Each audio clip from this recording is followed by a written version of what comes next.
sekuze kukhuluma ngisho inhlitiyo ithi kona bengikuthandza bengingacabanga ukuthi sitofika naso isikhathi sokuthi mina nawe sidlulane.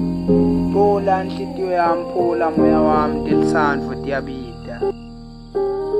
Bengihlale ngithi khethile kodwa nami namhlanje sisilungikhethile. Kwami nawe sekuphethile. Nyalo ngiva ngazuthi imvelo seyiyangihleka. Emajita wona jikelele. Namhla sewujikile. Emaphupho lathi inkulungwane sekumele ngisale ngiwagciba kanye nothando lwami labe nginalo ngawe. Phela mina ebuhlungu bengigcina kuvuva ngendzaba. Indzaba yakho yaqala ngesikhathi wena uthi angifithi, kanti nawe kuhlale uthi awungifili ngoba ngingakufaka endzaweni. Kahle kimi ukhona ungekho. Akusithi kubambelela ngoba lokho kuyangibambelela. Inhlitiyo yami cola, inhlitiyo yami mdedele. Umavela mthodi abaphile bantu. Kona nami bengifisile ukuvela ngisifaka isandla ngilekelele inhlitiyo yami. Kepha mfethu vaya kusimina ukubambile, landela inhliziyo yakho lapho ingisa khona. Mina nawe besithembisana ukuthi siyathandana, hayi ukuthi sizogadana phinde sishayane. Vaya mfethu, nawe inhlitiyo yami imiyeka hambe.